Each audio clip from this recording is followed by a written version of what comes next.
జామెట్రీలో మనము మరొక sub topic వృత్తాలు. ఈ వృత్తాలలో వృత్తాలు మరియు వృత్త స్పర్శరేఖలు అనే సబ్ టాపిక్ గురించి మాట్లాడుకుందాం. ఇందులో వృత్తము అంటే ఏమిటి, దానికి సంబంధించిన కొన్ని నిర్వచనాలు, దాని ధర్మాలు మరియు స్పర్శరేఖలు, స్పర్శరేఖల సంఖ్య, వాటి ధర్మాలు డిస్కస్ చేయబోతున్నాం మిత్రులారా. వృత్తములు ఇంగ్లీష్లో అయితే సర్కిల్స్ అంటారు మిత్రులారా. అసలు వృత్తం అంటే ఏమిటి? మనకు చాలామందికి వృత్తం యొక్క ఆకారం ఎలా ఉంటుందో తెలుసు, కానీ దానిని మ్యాథమెటికల్గా నిర్వచించండి అంటే అప్పుడు ఆలోచనలో పడతారు. నిజమా కాదా? వృత్తం అంటే గుండ్రంగా ఉంటుంది సార్, దానికో వ్యాసార్థం ఉంటుంది అని ఎప్పుడెప్పుడో చెప్పారు. ఆ వ్యాసార్థం అంటే ఏమిటి? లేకపోతే వ్యాసార్థము ఇచ్చినప్పుడు వృత్త వైశాల్యం ఎలా కనుక్కోవాలి, వీటి గురించి ఐడియా ఉంటుంది. కానీ వృత్తం అంటే ఏమిటో నిర్వచించండి అంటే మాత్రము అంటే కొద్దిసేపు ఆలోచనలో పడతారు. ఓకే, సో వృత్తం అంటే కూడా ఒక సమతలములోని జ్యామితీయ పటము. సమతలములో ఎలాంటి జ్యామితీయ పటము? సమతలములో అనంతమైన జ్యామితీయ పటాలు ఉన్నాయి, సమతలములో అనంతమైన బిందువులు కూడా ఉన్నాయి. మరి వాటిల్లో నుండి ఏ పటమును వృత్తం అంటారు, లేదా వృత్తమును ఎలా నిర్వచిస్తారు అనేది చూద్దాం. ఓకే,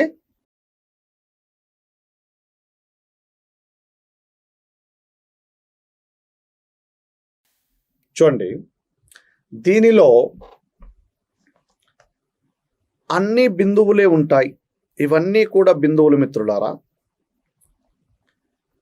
సమతలమంతా కూడా అనంతమైన బిందువుల సముదాయం. ఈ అనంతమైన బిందువులలో ఏదైనా ఒక స్థిర బిందువు నుండి, ఇక్కడ రెడ్ కలర్లో మార్క్ చేసిన బిందువేమో స్థిర బిందువు, ఆ స్థిర బిందువు నుండి సమాన దూరములో ఉన్నటువంటి బిందువులన్నింటి సముదాయమును, స్థిర బిందువు నుండి సమాన దూరములో ఉన్నటువంటి బిందువుల సముదాయమును వృత్తము అంటారు. చూడండి మిత్రులారా, ఇది మనము ఎక్కడ చూడవచ్చు అంటే, ఒక పొలములో ఒక 10 మీటర్ల పొడవైన తాడుతో ఒక ఆవుని కట్టివేసినప్పుడు, ఒక పొలములో 10 మీటర్ల తాడుతో ఒక ఆవుని కట్టినప్పుడు కొద్ది సమయం తర్వాత వెళ్ళి పరిశీలిస్తే మనము ఏదైతే ఒక స్థానానికి ఆవును కట్టివేసినామో ఆ స్థానము చుట్టూతా 10 మీటర్ల ఆ దూరములో గడ్డిని మొత్తము ఆవు మేస్తూ ఉంది, ఆవు చేత మేయబడి ఉంటుంది. అంటే మిగతా ప్రాంతమంతా గడ్డితో, పచ్చి గడ్డితో నిండి ఉంటుంది. ఈ ఆవుని కట్టివేయబడిన ఈ ప్రాంతములో మాత్రము క్లీన్గా ఉంటుంది. దానిని గమనించినట్లయితే దానిని ఏమనొచ్చు అంటే ఒక వృత్త ప్రాంతము అంటారు. ఆ ప్రాంతాన్ని వృత్త ప్రాంతము అంటారు. ఆ ప్రాంతానికి బౌండరీ ఏదైతే ఉందో దానిని ఒక వృత్తము అంటారు. మొత్తం ప్రాంతాన్నేమో వృత్త ప్రాంతము అంటారు మిత్రులారా. దానికి హద్దు ఏదైతే ఉందో దానిని ఒక వృత్తము అంటారు. ఓకే, సాధారణంగా చాలా చోట్ల ఇది మనం గమనించే ఉంటాము. ఓకే, ఇప్పుడు చెరుకుగడ మిషన్, కొన్ని చోట్లయితే చెరుకు గడను ఏం చేస్తారు అంటే ఒక కర్ర సహాయంతో చివరన ఒక ఎద్దును కట్టి ఉంచుతారు. ఈ మధ్యలో మిషన్ ఉంటుందండి, అది దాని చుట్టూతా ఇలా తిరుగుతున్నప్పుడు క్రష్ అయ్యేటట్టుగా లోపల ఒక మిషన్ అరేంజ్ చేస్తారు. అది ఎప్పుడు ఇలా తిరుగుతూనే ఉంటుంది. అంటే అది తిరగగలిగిన హద్దును ఏమంటారంటే వృత్తము అంటారు. ఓకే, చూడండి మిత్రులారా, మరి గణిత నిర్వచనము ఎలా ఇవ్వాలి అంటే ఒక తలములో ఉన్న అనంతమైన బిందువులలో ఏదైనా ఒక స్థిర బిందువు నుండి సమాన దూరములో గల ఏదైనా ఒక స్థిర బిందువు నుండి సమాన దూరములో గల బిందువులన్నింటి సమితిని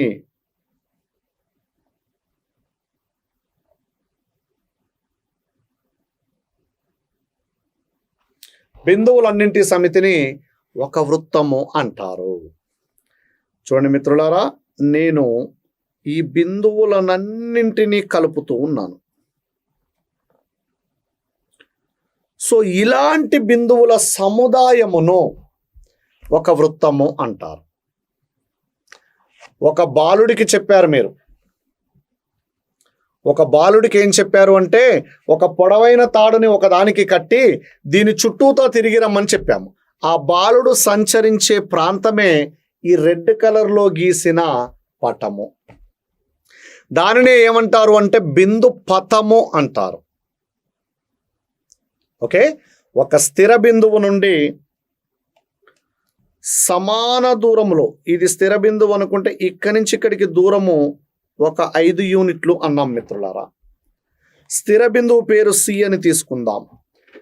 ఇక్కడ తలములో సి అనే స్థిర బిందువు నుండి 5 యూనిట్ల దూరములో గల అన్ని బిందువుల సముదాయమును వృత్తము అనవచ్చును. స్థిర బిందువును ఏమంటారు అంటే వృత్త కేంద్రము అంటారు. దీనిని సితో సూచిస్తారు. ఆ సమాన దూరమును ఏమంటారు అంటే వృత్త వ్యాసార్థము అంటారు. గమనించండి మిత్రులారా, వృత్తము అంటే కేవలం ఈ రెడ్ కలర్ ప్రాంతము చేత, రెడ్ కలర్ అంటే మళ్ళీ ఇది కూడా తీసుకుంటారేమో మీరు, ఈ రెడ్ కలర్ చేత గీయబడిన పటము మాత్రమే. అంటే తలములో ఉన్న బిందువులన్నీ కూడా ఈ వృత్తము చేత 3 రకాలుగా విభజించబడినాయి. ఏమిటో 3 రకాలు అంటే కొన్ని బిందువులేమో వృత్తానికి అంతరంగాను, మరికొన్ని బిందువులేమో వృత్తానికి బాహ్యంగాను, ఇంకొన్ని బిందువులేమో వృత్తము మీద. మరి వృత్తము మీద ఎన్ని బిందువులు ఉన్నాయి మిత్రులారా? అనంతమైన బిందువులు ఉన్నాయి. ఆ అనంతమైన బిందువులలో ప్రతి బిందువు కూడా వృత్త కేంద్రము నుంచి 5 యూనిట్ల దూరంలోనే ఉంటుంది. ఓకే, అనంతమైన బిందువులలో ప్రతి బిందువు వృత్త కేంద్రము నుంచి 5 యూనిట్ల దూరములోనే ఉంటుంది. ఈ 5 యూనిట్ల దూరం ఏదైతే ఉందో దీనిని వృత్తం యొక్క వ్యాసార్థము అంటారు. అంటే వృత్త కేంద్రము నుండి వృత్తం మీద గల బిందువునకు గల దూరాన్ని వృత్త వ్యాసార్థము అని నిర్వచించవచ్చు. ఇక్కడ గ్రీన్ కలర్లో గీసిన రేఖాఖండము పొడవు వ్యాసార్థము పొడవు అంటారు. అలాంటి వ్యాసార్థాలు వృత్తానికి అనంతము గీయవచ్చును.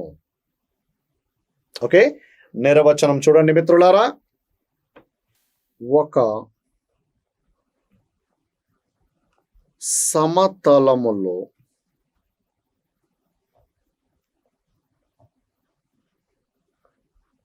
ఏదైనా ఒక స్థిర బిందువు గుండా ఒక సమతలములో ఏదైనా ఒక స్థిర బిందువు గుండా ఏదైనా ఒక స్థిర బిందువు నుండి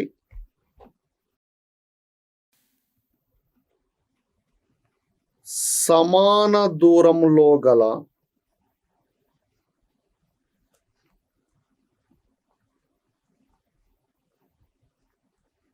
బిందువులన్నింటి సముదాయమును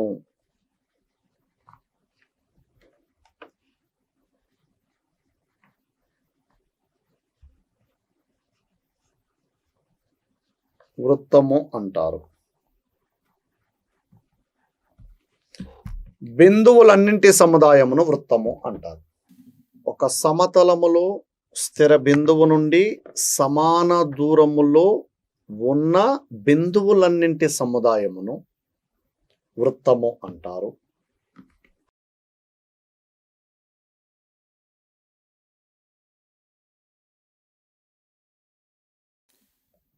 ఇవన్నీ బిందువులు మిత్రులారా.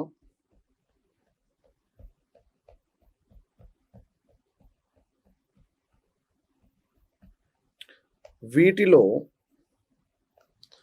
ఇది ఒక స్థిర బిందువు. ఈ స్థిర బిందువు నుండి సమాన దూరములో ఉన్న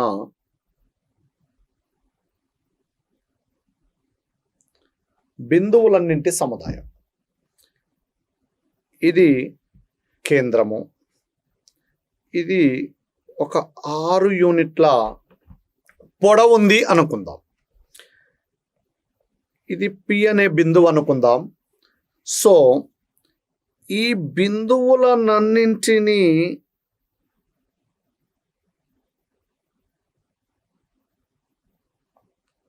కలెక్ట్ చేసుకున్నప్పుడు ఏర్పడిన జ్యామితీయ పటమును వృత్తము అంటారు. ఓకే, చూడండి. పై పటములో స్థిర బిందువును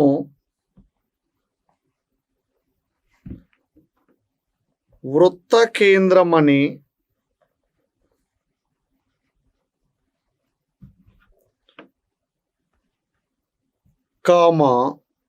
సమాన దూరమును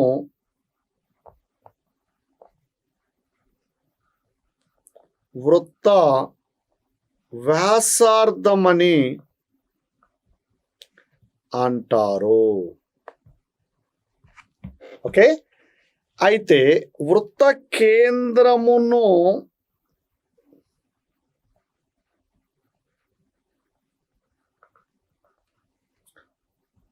సితోను వృత్త వ్యాసార్థమును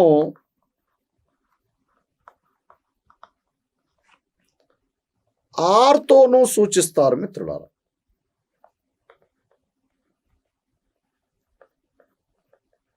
ఓకే, కేంద్రమునేమో సితోను, ఇంగ్లీష్లో కేంద్రం అంటే సెంటర్ అంటారు. వ్యాసార్థమును ఆర్తోను సూచిస్తారు, అంటే రేడియస్ అంటారు. చూడండి మిత్రులారా, వృత్తం పైన అనంతమైన బిందువులు ఉంటాయి. ఇక్కడ వృత్తము అంటే చూడండి, కేవలము ఈ బ్లాక్ కలర్లో గీసిన జ్యామితీయ పటము మాత్రమే. బ్లాక్ కలర్లో ఉన్న జ్యామితీయ పటముని, ఆ వక్రమును మాత్రమే వృత్తం అంటారు. ఓకే, చూడండి, వృత్తము తలమును ఎల్లప్పుడూ 3 భాగాలుగా విభజిస్తుంది. ప్రతి వృత్తము ఒక సమతలమును 3 భాగాలుగా విభజిస్తుంది. ఏమిటా 3 భాగాలు అంటే, వృత్తానికి అంతర్భాగము, వృత్తానికి బాహ్య భాగము, వృత్త పై భాగము అని. అంటే సమతలములో ఉన్న కొన్ని బిందువులను తీసుకున్నప్పుడు, సమతలములో ఏదైనా ఒక బిందువును తీసుకున్నప్పుడు, ఆ బిందువుకి వృత్తము దృష్ట్యా, అంటే వృత్తానికి లింకప్ చేసి మాట్లాడితే 3 స్థానాలు ఉంటాయి. ఏమిటా 3 స్థానాలు అంటే, మనం తీసుకున్న బిందువు వృత్తానికి బయట ఉండొచ్చు, మనము తీసుకున్న బిందువు వృత్తానికి లోపల ఉండొచ్చు, మనం తీసుకున్న బిందువు వృత్తం పైన ఉండొచ్చు. ఓకే, చూడండి మిత్రులారా,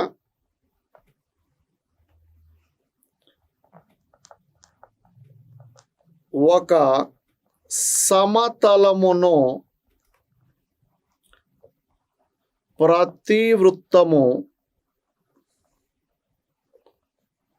3 భాగాలుగా విభజిస్తుంది. ప్రతి వృత్తము 3 భాగాలుగా విభజిస్తుంది. ఏమిటవి అంటే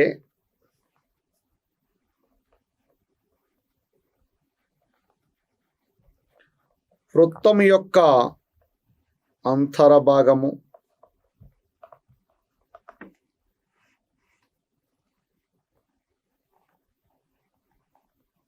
వృత్తం యొక్క బాహ్య భాగము, వృత్తము పై భాగం. చూడండి మిత్రులారా, ఇక్కడ ఇది ఒక సమతలము,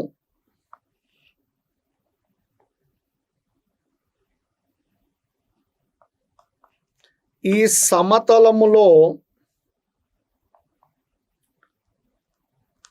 ఈ బ్లాక్ కలర్లో గీసిందేమో వృత్తము, ఈ బ్లాక్ కలర్కి బయట ఉన్నదేమో బాహ్య భాగము, బ్లాక్ కలర్కి లోపల ఉన్నదేమో అంతర్భాగము, ఈ బ్లాక్ కలర్ ఏమో వృత్తం పై భాగము.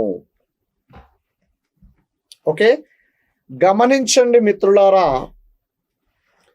వృత్తానికి బాహ్యంలో అనంతమైన బిందువులు ఉంటాయి, వృత్తానికి అంతరములో అనంతమైన బిందువులు ఉంటాయి, వృత్తం పైన కూడా అనంతమైన బిందువులు ఉంటాయి. ఎందుకు అంటే వృత్తం అంటేనే అనంతమైన బిందువుల సముదాయం కాబట్టి.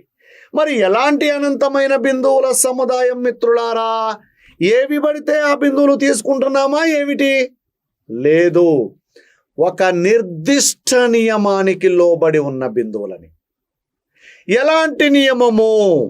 ఒక స్థిర బిందువు నుండి సమాన దూరములో ఉన్నటువంటి తలములోని అన్ని బిందువుల సముదాయమును వృత్తము అంటారు. ఓకే, సో అందుకే వృత్తం మీద కూడా అనంతమైన బిందువులు ఉన్నాయి. చూడండి మిత్రులారా, వృత్తము బాహ్యములో ఉన్న బిందువులు ఏవైనా వృత్తానికి చెందుతాయా అంటే వృత్తానికి చెందవు. వృత్తానికి అంతరంగా ఉన్న బిందువులలో ఏ బిందువైనా వృత్తానికి చెందుతుందా? అది చెందదు. మరి వృత్తం పైభాగాన ఉన్న బిందువులు వృత్తానికి చెందుతాయా అంటే అవి మాత్రమే వృత్తానికి చెందుతాయి. అంటే ఇక్కడ మనకు క్లియర్గా అర్థమవుతున్న విషయం ఏమిటి అంటే వృత్తం యొక్క కేంద్రము కూడా వృత్తానికి చెందదు. వృత్తం యొక్క కేంద్రము తలానికి చెందుతుంది, వృత్తం యొక్క కేంద్రము వృత్తము అంతర్భాగానికి చెందుతుంది.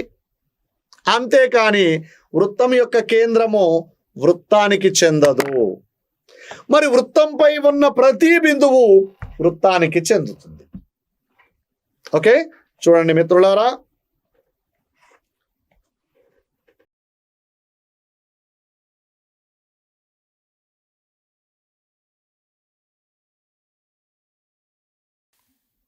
చూడండి, తలములో ఏబిసి డిఈఎఫ్జిఐజే అనే బిందువులని గుర్తించినాము. అదే తలములో వృత్తాన్ని కూడా గీయడం జరిగింది. ఇక ఈ బిందువులలో ఏబిసి అనే బిందువులు వృత్తానికి అంతర బిందువులు, డిఈఎఫ్జి అనే బిందువులు వృత్తానికి బాహ్య బిందువులు, హెచ్ఐజే అనే బిందువులు వృత్తం పైన గల బిందువులు అని చెప్పొచ్చు మిత్రులారా. ఓకే, చూడండి, ఇక్కడ ఏ కామా బి కామా సిలో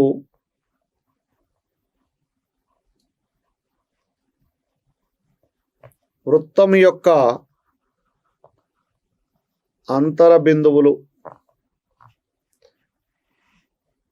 ఇక డి కామా ఈ కామా ఎఫ్ కామా జి అనే 4 బిందువులు వృత్తం యొక్క బాహ్య బిందువులు. ఇక హెచ్ కామా ఐ కామా జే అనే బిందువులు వృత్తంపై గల బిందువులు. ఇవి 3 రకాల బిందువులు మిత్రులారా. ఓకే,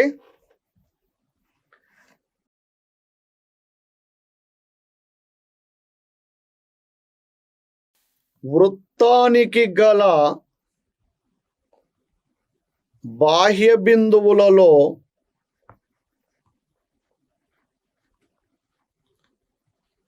ఏ బిందువు కూడా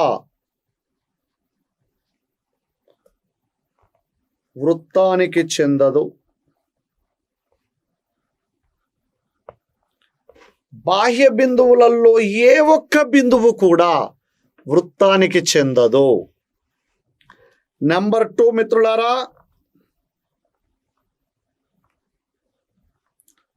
వృత్తానికి గల అంతర బిందువులలో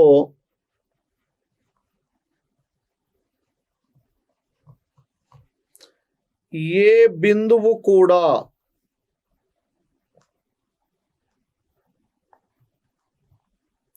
వృత్తానికి చెందదు.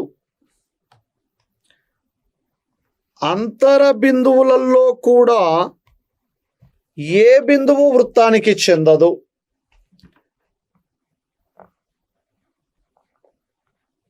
వృత్తంపై గల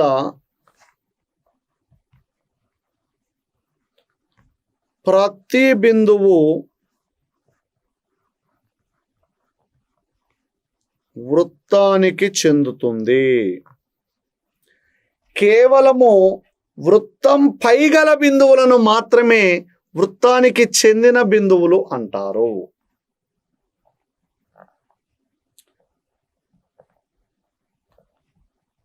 వృత్త కేంద్రము కూడా వృత్తానికి చెందదు.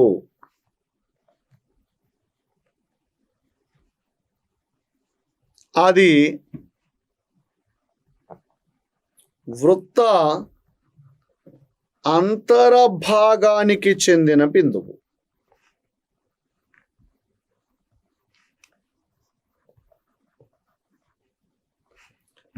ఓకే, లేదా వృత్త ప్రాంతానికి చెందిన బిందువు.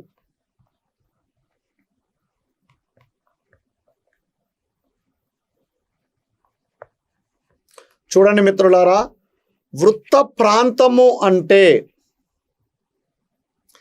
వృత్తము మరియు దాని అంతరభాగముతో కూడిన ప్రదేశం. వృత్త ప్రాంతము అంటే వృత్తము మరియు దాని అంతరభాగముతో కూడిన ప్రదేశము.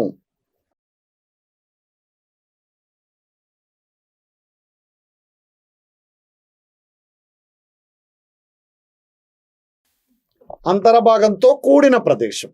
ఓకే, చూడండి మిత్రులారా,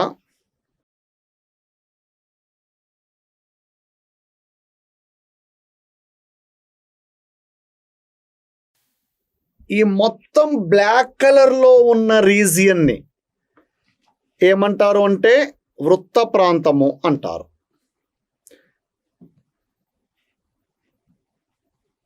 అంటే వృత్తం యొక్క కేంద్రము వృత్తానికి చెందదు, వృత్తం యొక్క అంతరభాగానికి చెందుతుంది. వృత్తము మరియు అంతరభాగముతో కూడిన ప్రదేశమును ఏమంటారంటే వృత్త ప్రాంతము అంటారు. అంటే వృత్త ప్రాంతానికి చెందిన బిందువు అనొచ్చు, వృత్త కేంద్రాన్ని. ఓకే, నెక్స్ట్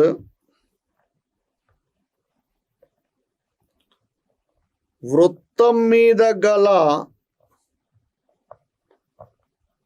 బిందువుల సంఖ్య అనంతము. వృత్తం మీద గల బిందువుల సంఖ్య అనంతము.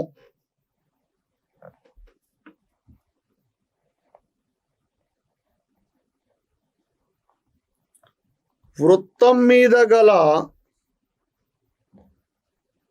ప్రతి బిందువు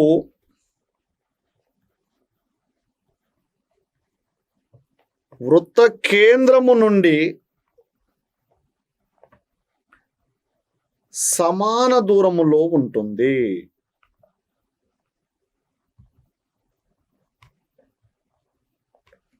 ఓకే, సమాన దూరములో ఉంటుంది. ప్రతి బిందువు కూడా సమాన దూరంలో ఉంటుంది మిత్రులారా.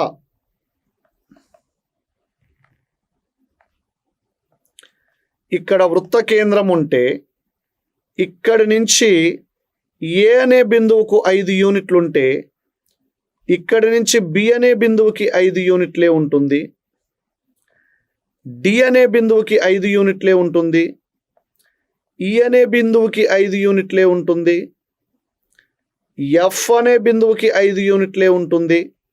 ఇలా వృత్తం మీద ఏ బిందువు తీసుకున్నా అది కేంద్రము నుండి సమాన దూరంలో ఉంటుంది మిత్రులారా.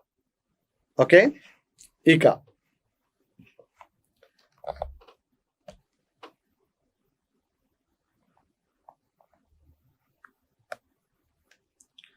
వ్యాసార్థము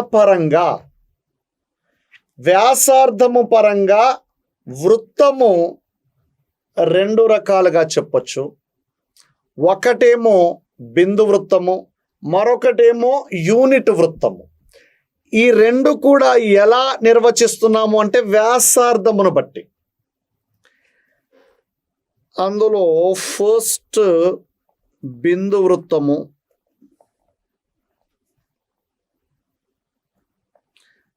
దీనిని ఇంగ్లీష్లో పాయింట్ సర్కిల్ అంటారు మిత్రులారా.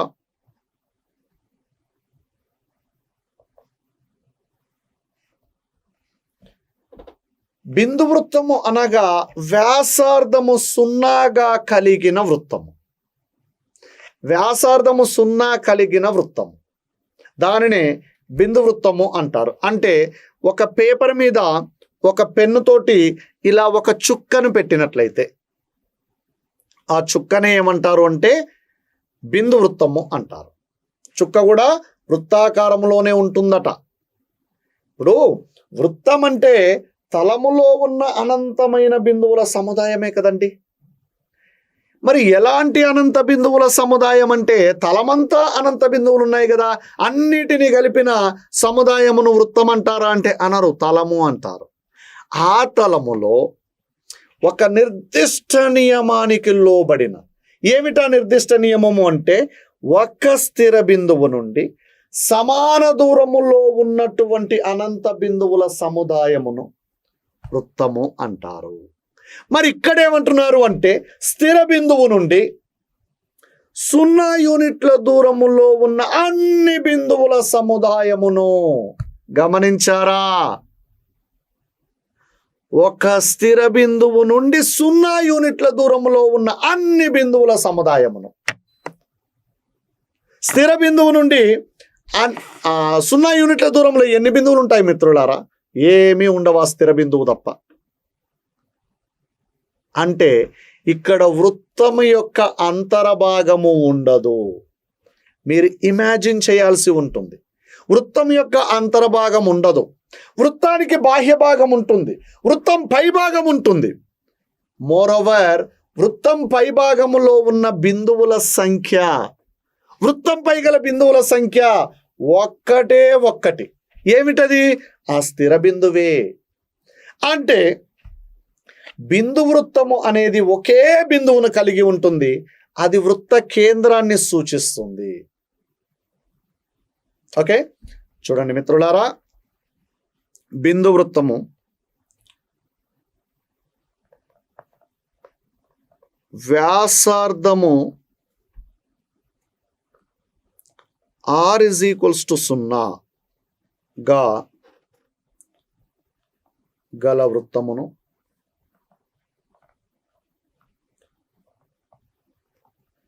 బిందు వృత్తము అంటారు.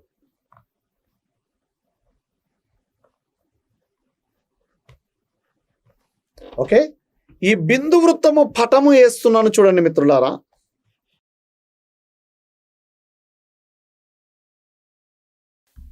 అయిపోయింది, పటం వేయడం జరిగింది. రెడ్ కలర్లో ఉన్న సమతలములో గ్రీన్ కలర్లో వేసాను చూడండి, అదే బిందు వృత్తం. ఇదే బిందు వృత్తం అండి, మీకు కనిపిస్తుందో లేదో ఇంకొంచెం తిక్కు చేస్తున్నాను. ఇది బిందు వృత్తం మిత్రులారా. సో బిందు వృత్తమునందు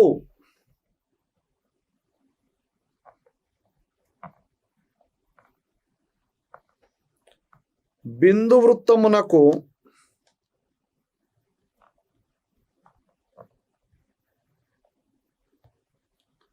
అంతరభాగము ఉండదు.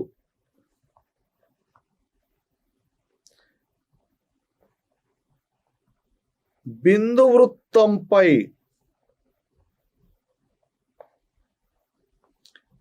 గల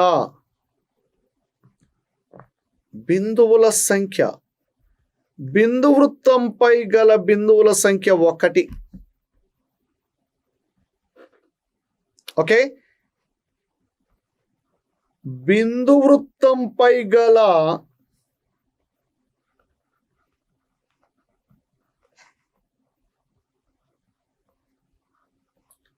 ఏకైక బిందువు వృత్త కేంద్రము. బిందు వృత్తంపై గల ఏకైక బిందువు వృత్త కేంద్రము. ఓకేనా? చూడండి మిత్రులారా, బిందు వృత్తం యొక్క వైశాల్యము 0 అవుతుంది, అంతర్భాగం ఏమి లేదు.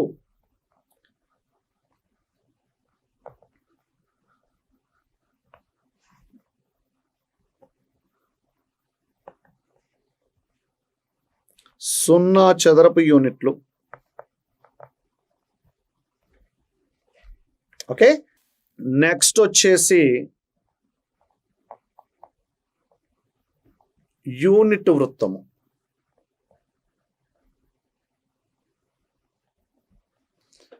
యూనిట్ వృత్తము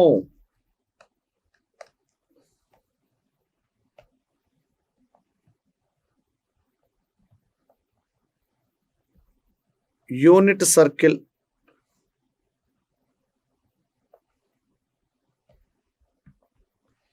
చూడండి, వ్యాసార్థము 1 యూనిట్ గల, వ్యాసార్థము 1 యూనిట్ గల వృత్తాన్ని యూనిట్ వృత్తం అంటారు.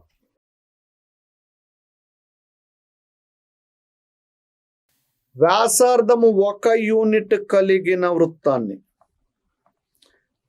బ్రాకెట్లో r = 1 కలిగిన వృత్తమును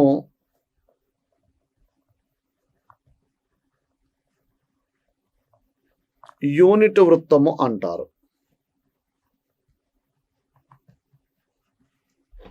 ఇక్కడ 1 యూనిట్ అంటే అది 1 మిల్లీమీటర్ కావచ్చు, 1 సెంటీమీటర్ కావచ్చు, 1 మీటర్ కావచ్చు, 1 కిలోమీటర్ కావచ్చు. ఆఫ్ కోర్స్ కిలోమీటర్తో వృత్తం గీయుట కొంచెం కష్టమే. అంటే దాని కొలత, దాని ప్రమాణం ఏదైనప్పటికీ 1 యూనిట్ కలిగిన వృత్తాన్ని యూనిట్ వృత్తం అంటారు.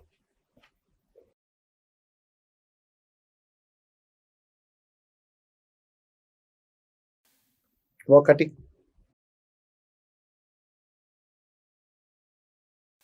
1 సెంటీమీటర్,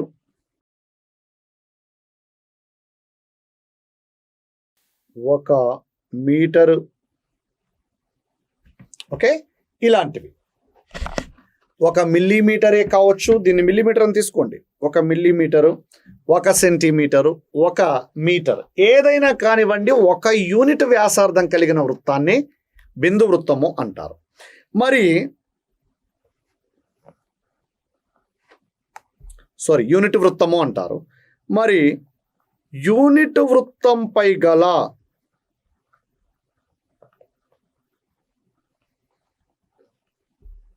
బిందువుల సంఖ్య, యూనిట్ వృత్తంపై గల బిందువుల సంఖ్య అనంతము మిత్రులారా. యూనిట్ వృత్తం యొక్క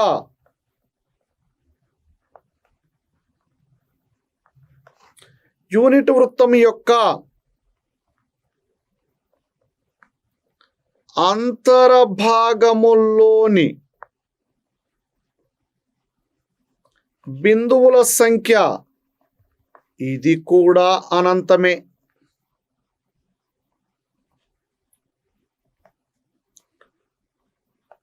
యూనిట్ వృత్త వైశాల్యము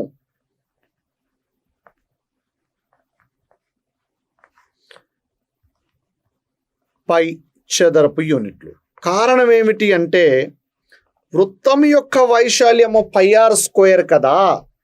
ఇక్కడ r అంటే 1 యూనిట్ కాబట్టి పై చదరపు యూనిట్లు అని చెప్పొచ్చు. గమనించండి మిత్రులారా, వ్యాసార్థము 1 యూనిట్ కలిగిన వృత్తమును యూనిట్ వృత్తం అంటారు. పటములో చూసినట్లయితే యూనిట్ వృత్తంపై గల బిందువుల సంఖ్య అనంతము అని అర్థమవుతుంది. యూనిట్ వృత్తం యొక్క అంతర్భాగములోని బిందువుల సంఖ్య అనంతము అని అర్థమవుతుంది. యూనిట్ వృత్త వైశాల్యము పై చదరపు యూనిట్లు అని చెప్పొచ్చు. ఎందుకంటే r = 1 కాబట్టి, వైశాల్యమేమో πr² కాబట్టి, అంటే ఇక్కడ పై 1² అవుతుంది. అది పై చదరపు యూనిట్లకు సమానం అవుతుంది. ఓకే,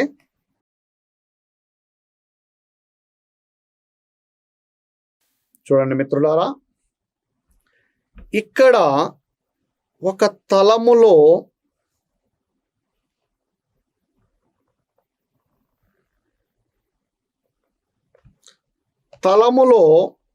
క్యాపిటల్ ఏ అనే ఒక బిందువు తీసుకున్నట్లయితే ఆ ఏ అనే బిందువు గుండా గీయగలిగిన వృత్తాల సంఖ్య, క్యాపిటల్ ఏ అనే బిందువుల గుండా గీయగలిగిన వృత్తాల సంఖ్య ఎంత అనేది మనకి ఒక క్వశ్చన్. చూడండి మిత్రులారా, ఏ గుండా ఇలా ఒక వృత్తాన్ని గీయొచ్చు. ఇది ఏ అనే బిందువు గుండా పోతుంది. ఏ గుండా ఇలా ఒక వృత్తాన్ని గీయొచ్చు. ఇది కూడా ఏ గుండా పోతుంది. ఏ గుండా ఇక్కడ ఒక వృత్తాన్ని గీయొచ్చు. మరి అదే ఏ బిందువు గుండా ఇట్లాంటి వృత్తాన్ని ఒకటి గీయొచ్చు. అదే ఏ బిందువు గుండా ఇలాంటి మరొక వృత్తం గీయొచ్చు. అదే ఏ బిందువు గుండా ఇలాంటి మరొక వృత్తాన్ని గీయవచ్చు. అంటే తలములో, సమతలములో ఏదైనా ఒక బిందువు గుండా గీయగలిగిన వృత్తాల సంఖ్య అనంతము. ఇక చూడండి మిత్రులారా, ఈసారి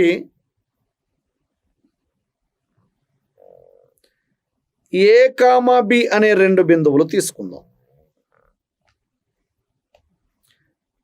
ఇక్కడ ఏ అనే బిందువు ఉంది, ఇక్కడ బి అనే బిందువు ఉంది. ఏ కామా బి అనే 2 బిందువుల గుండా గీయగలిగిన వృత్తాల సంఖ్య చూద్దాం మిత్రులారా.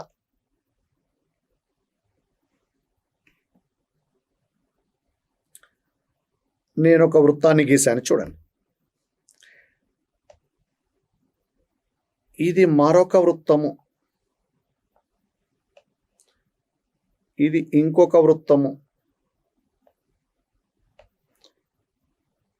ఇది ఇంకో పెద్ద వృత్తము, ఇది ఇంకొక పెద్ద వృత్తము. ఈ విధంగా ఏ కామా బి అనే 2 బిందువుల గుండా కూడా అనంతమైన వృత్తాలను గీయగలము. మరి ఈసారి బిందువుల సంఖ్యను పెంచుతున్నాను మిత్రులారా.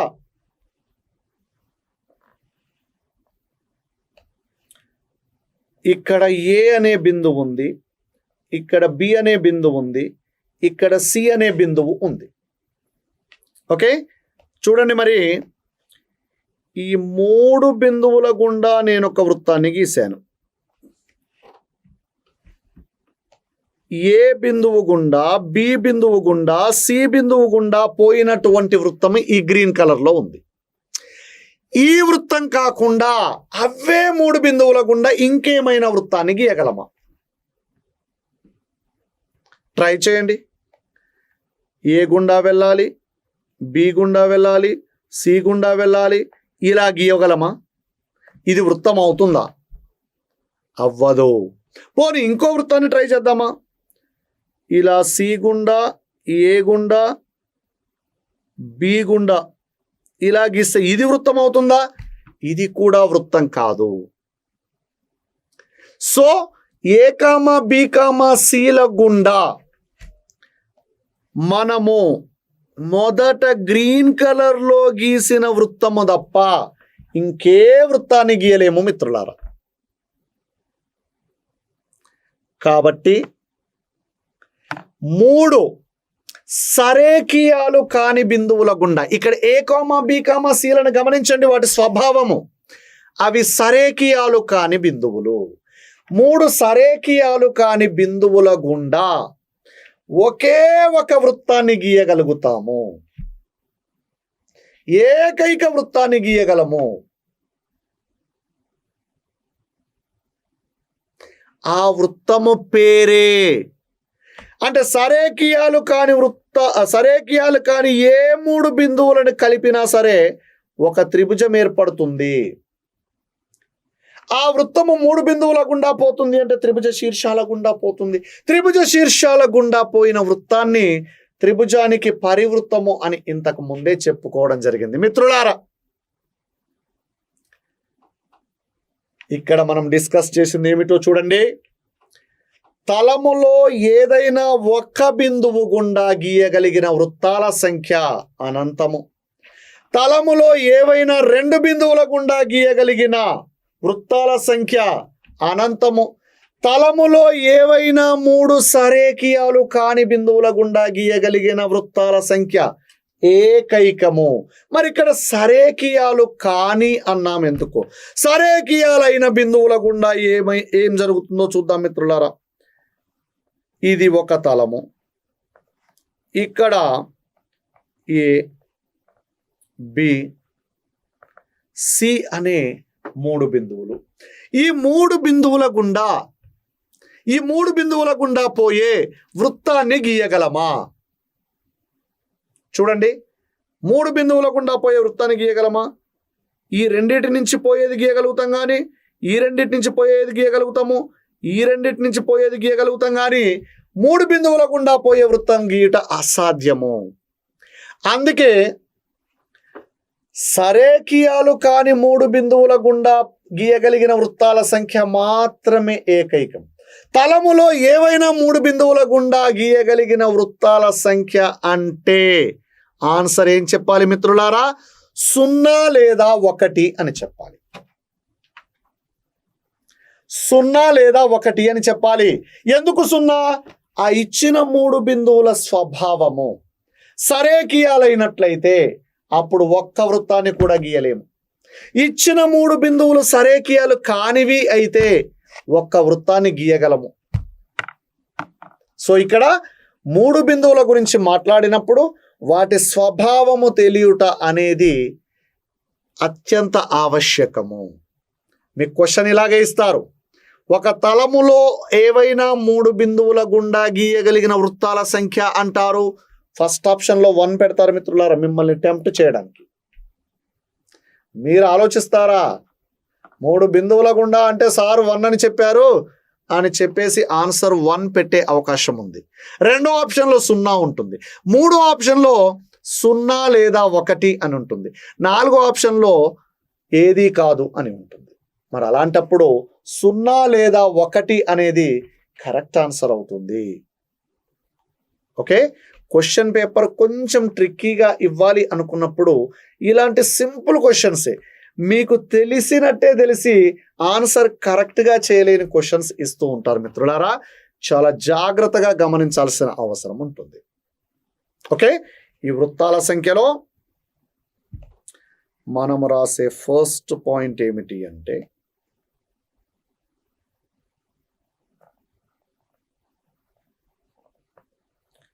ఒక తలములో ఏదైనా ఒక బిందువు గుండా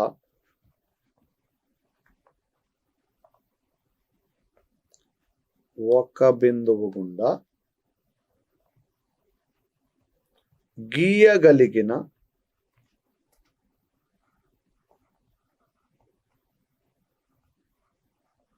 వృత్తాల సంఖ్య ఏమిటండి? అనంతము.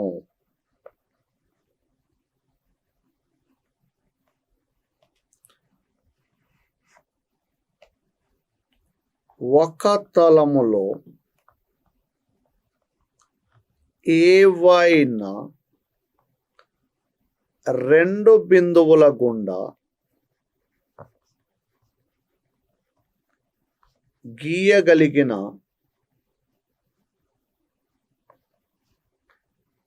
వృత్తాల సంఖ్య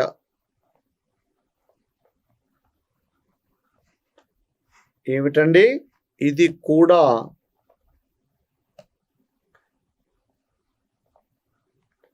అనంతము. ఇక థర్డ్ పాయింట్ ఏం చెప్పాం మిత్రులారా?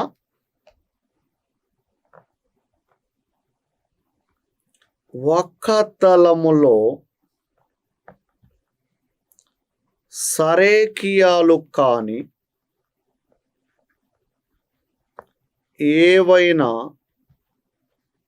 మూడు బిందువుల గుండా గీయగలిగిన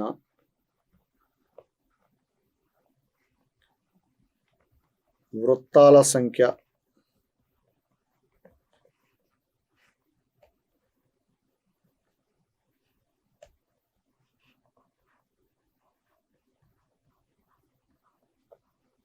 ఏకైకము, అంటే ఒకటి. ఓకే,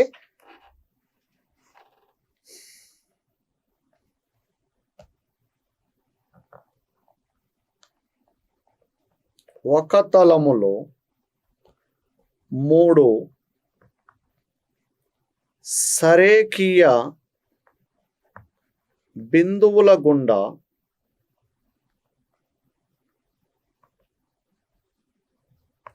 గీయగలిగిన వృత్తాల సంఖ్య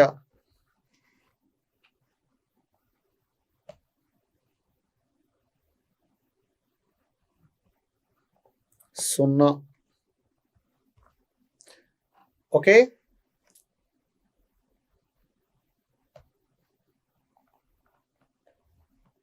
ఒక తలములో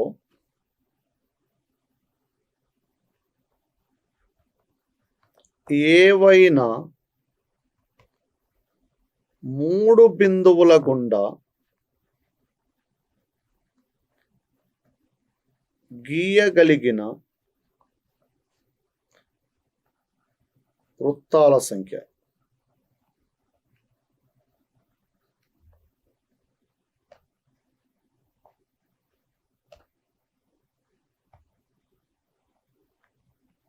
సున్నా లేదా ఏకైకము. ఎందుకు అంటే ఆ బిందువుల స్వభావం ఏమిటో చెప్పలేదు మిత్రులారా. ఇది వృత్తాల సంఖ్యకు సంబంధించిన కాన్సెప్ట్. క్లియర్ అనుకుంటాను. చూడండి, నోట్ పాయింట్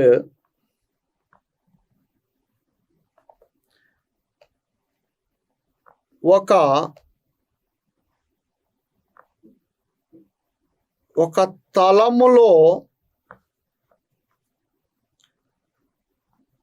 మూడు సరేఖీయాలు కాని బిందువుల గుండా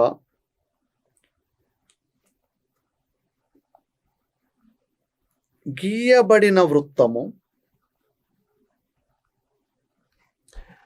మూడు సరేఖీయాలు కాని బిందువుల గుండా గీయబడిన వృత్తము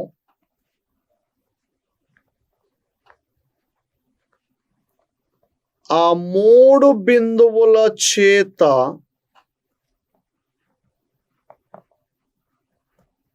ఏర్పడిన త్రిభుజానికి పరివృత్తము అవుతుంది. ఆ మూడు బిందువుల చేత ఏర్పడిన త్రిభుజానికి పరివృత్తము అవుతుంది. చూడండి మిత్రులారా,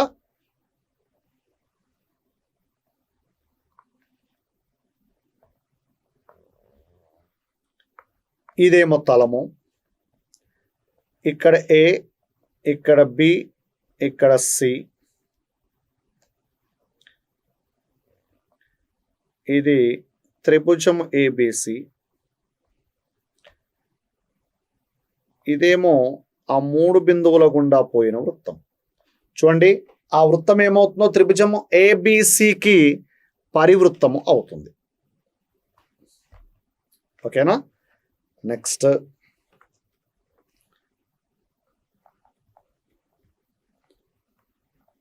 చక్రీయ బిందువులు.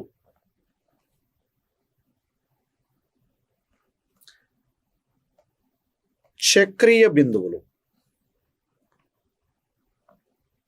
Concyclic points.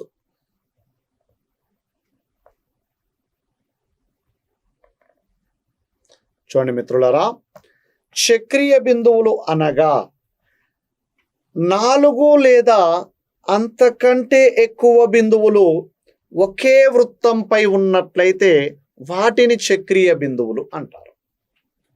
3 బిందువులు ఒకే వృత్తంపై ఉండుట అనేది ఆబ్వియస్ కేసు, అది విదితమే. ఎందుకంటే కనీసం 3 బిందువులు లేకుండా మనము ఒక వృత్తాన్ని గీయలేము. ఓకే,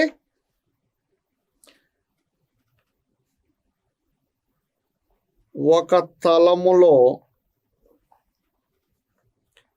4 లేదా అంతకంటే ఎక్కువ బిందువులు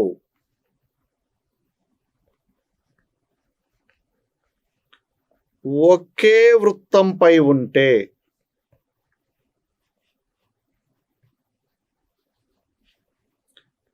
వాటిని చక్రీయ బిందువులు అంటారు.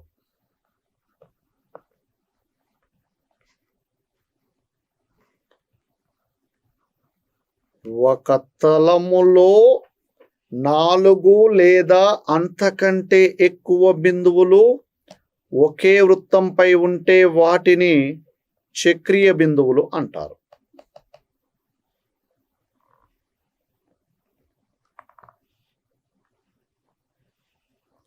ఇదొక తలము మిత్రులారా, ఇదొక వృత్తము, దాని మీద ఏ, బి, సి, డి, ఈ, ఇక్కడ ఎఫ్, ఇక్కడ జి, ఇక్కడ హెచ్, ఇలాంటి బిందువులు ఉన్నాయి తలములో. ఆ తలములో చూడండి, ఒకే వృత్తంపై గల బిందువులు 5 ఉన్నాయి. A comma, B comma, C comma, D comma, ఈలు. వాటిని మాత్రం చక్రీయ బిందువులు అంటారు. మిగిలిన బిందువులతో కలిపి చక్రీయ బిందువులు అనలేము. So A comma, B comma, C comma, D comma, ఈలు చక్రీయ బిందువులు. ఓకే,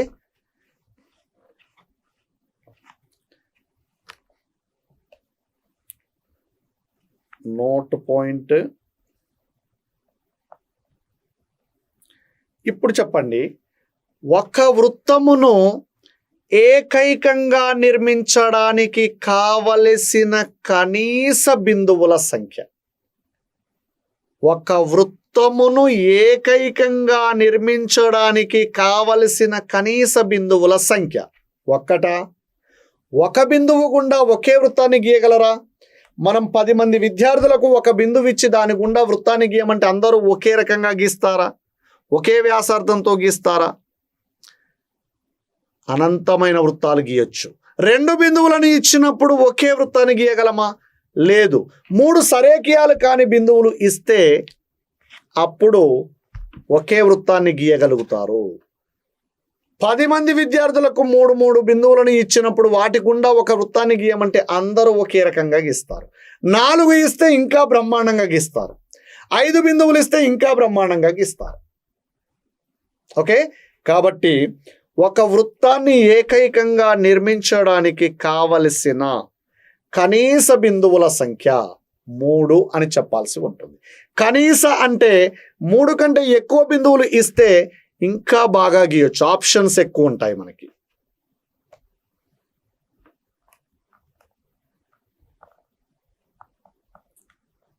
ఒక వృత్తాన్ని ఏకైకంగా నిర్మించడానికి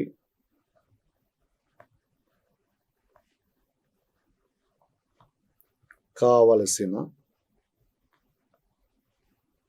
కనీస బిందువుల సంఖ్య.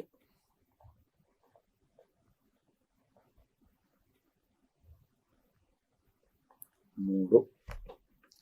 ఓకే, నెక్స్ట్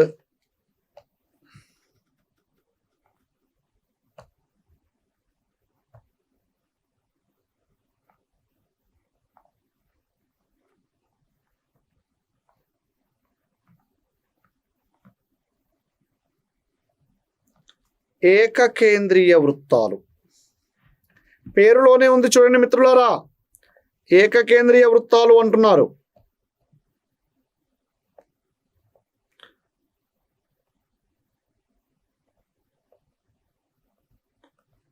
కాన్సెంట్రిక్ సర్కిల్స్ అంటే ఒకే కేంద్రము కలిగినటువంటి వృత్తాలు. ఓకే, ఒకే కేంద్రము కలిగినటువంటి వృత్తాలను ఏకకేంద్రీయ వృత్తాలు అంటారు. ఇవి మనము కిచెన్లో డబ్బాలు ఉంటాయి చూడండి, స్టీల్ డబ్బాలు. ఇంతకు ముందు కాలంలో అయితే పెళ్ళిళ్ళు జరిగేటప్పుడు వధువు తరఫు వాళ్ళు కిచెన్ సామాన్లు కొనిపించేటప్పుడు ఇలాంటి డబ్బాలు కొనేవాళ్ళు. ఎలాంటి డబ్బాలు? ఒక పెద్ద డబ్బా ఉంటుంది, దాంట్లో ఇంకొక చిన్న డబ్బా, దాంట్లో ఇంకొక చిన్న డబ్బా, దాంట్లో ఇంకొక చిన్న డబ్బా, చివరికి ఇంత సైజు ఉన్న డబ్బా కూడా కొనిచ్చేవాళ్ళు. ఇప్పుడు వాటి మూతలన్నీ తీసి ఇక్కడ పెడుతూ ఉన్నప్పుడు ఫస్ట్ పెద్ద డబ్బా మూత తీస్తాం, తర్వాత చిన్న డబ్బా మూత తీస్తాం, ఆ తర్వాత చిన్న డబ్బా మూత తీస్తాం. ఒక్కసారి గమనించండి మిత్రులారా, ఈ మూతలన్నీ వృత్తాకారంలో ఉంటాయి. వాటి కేంద్రాలు ఒక్కటే కానీ వ్యాసార్థాలు వేరువేరుగా ఉంటాయి. ఓకే, సో ఒకే కేంద్రమును కలిగి వేరువేరు వ్యాసార్థాలు కలిగిన వృత్తాలను ఏకకేంద్రీయ వృత్తాలు అంటారు. ఓకే,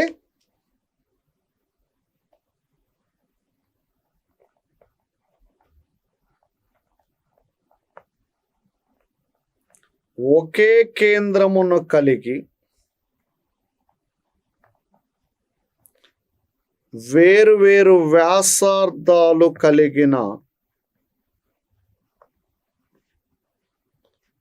వృత్తాలను ఏకకేంద్రీయ వృత్తాలు అంటారు.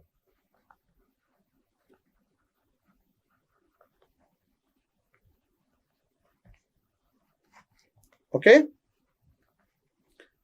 చూడండి మిత్రులారా, సింపుల్గా నిర్వచనం ప్రకారము మనము వాటిని ఈ విధంగా గుర్తించవచ్చు.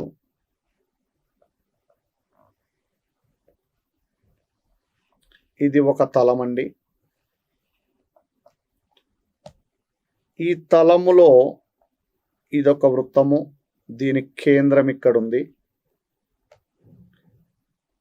అదే కేంద్రంతో ఇదొక వృత్తము, అదే కేంద్రంతో ఇదొక వృత్తము, అదే కేంద్రంతో మరొక వృత్తము. ఈ విధంగా అనంతమైన వృత్తాలను గీయవచ్చును. ఇవన్నీ కూడా ఏకకేంద్రీయ వృత్తాలు. ఇవన్నిటి కేంద్రము సి. చూడండి, ఒకదానికి వ్యాసార్థము 2 యూనిట్లు అయితే ఇంకో దానికి 3 యూనిట్లు, ఇంకో దానికి 4 యూనిట్లు, ఇంకొక దానికి 5 యూనిట్లు. అంటే కేంద్రం ఒకటే ఉండాలి కానీ వ్యాసార్థాలు వేరువేరుగా ఉండాలి. ఇది ఎక్కడ చూడగలము మిత్రులారా? నిలకడగా ఉన్న నీటిలో ఒక రాయిని విసిరివేసినప్పుడు, నిలకడగా ఉన్న నీటిలో ఒక రాయిని విసిరివేసినప్పుడు ఆ రాయి పడ్డ చోటేమో కేంద్రం అవుతుంది. అలలన్నీ కూడా దూరంగా ఇలా వెళ్ళిపోతూ ఉంటాయి. మొదటి అల చిన్న వ్యాసార్థంతో గల వృత్తాన్ని సూచిస్తుంది. దాని తర్వాత వచ్చిన రెండవ అల కేంద్రం అదే ఉంటుంది, కానీ ఏది కేంద్రము? రాయి నీటిలో పడిన చోటు కేంద్రము. ఈ రెండవ అల మొదటి అల కంటే ఎక్కువ వ్యాసార్థాన్ని కలిగి ఉంటుంది, తర్వాత ఇంకొక వ్యాసార్థం, తర్వాత ఇంకొక వ్యాసార్థం. వీటిని ఏమంటారు అంటే కాన్సెంట్రిక్ రిప్పిల్స్ అంటారు. ఓకే, సమాన వ్యాసార్థాలు గల వేరువేరు వ్యాసార్థాలు మరియు ఒకే కేంద్రము కలిగిన నీటి అలలు. ఇది మనం చాలా చోట్ల గమనించే ఉంటాము. అప్పుడు ఈ కాన్సెప్ట్ మనకు తెలియకపోవచ్చు. ఆ అలలన్నీ కూడా ఏకకేంద్రీయ వృత్తాలు అవుతాయి. ఓకే.